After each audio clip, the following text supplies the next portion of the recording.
Konsumsi gula berlebih termasuk lewat asupan minuman berpemanis dalam kemasan atau MBDK menyebabkan terjadinya obesitas.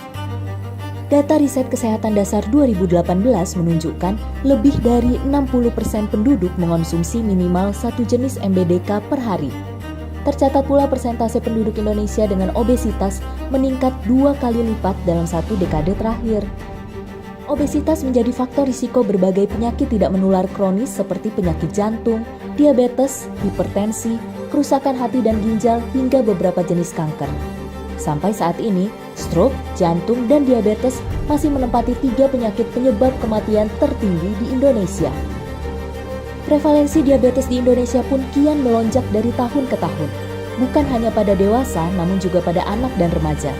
Bahkan, kasus diabetes pada anak mencapai 70 kali lipat hingga awal 2023. Survei Yayasan Lembaga Konsumen Indonesia 2023 menunjukkan anak Indonesia gemar mengonsumsi MBDK.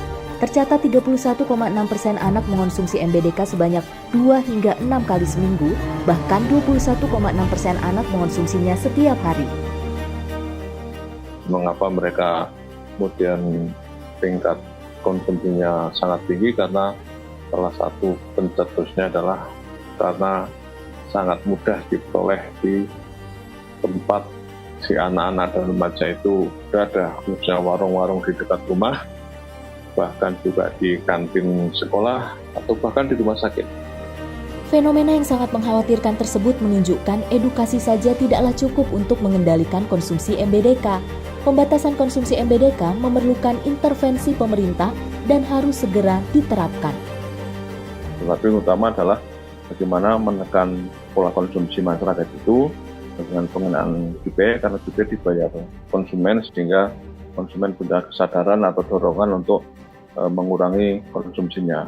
Kalau dari survei yang kami lakukan, utamanya terkait dengan rencana atau wacana pengenaan cukai oleh pemerintah, itu dari responden yang kami survei itu 58% itu mendukung.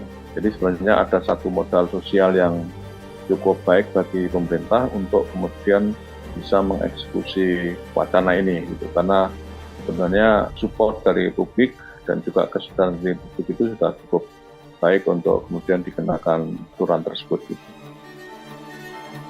Pengenaan cukai MBDK bukanlah hal baru di dunia. Sudah ada 49 negara yang menerapkannya, termasuk di kawasan Asia Tenggara, yakni Thailand, Brunei, Filipina, dan Malaysia. Ya, kita kalau besaran cukai dalam konteks MBDK ini kan merekomendasikan besarannya sekitar 20%.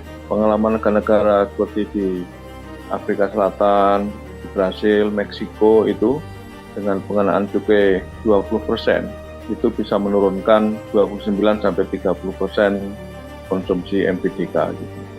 Tapi itu didukung dengan satu instrumen kebijakan yang lain juga ya, misalnya pembatasan distribusi, batasan iklan, ataupun juga ada labeling. Jadi tidak serta-merta hanya cukai saja. Kendalikan konsumsi MBDK untuk masa depan Indonesia yang lebih sehat.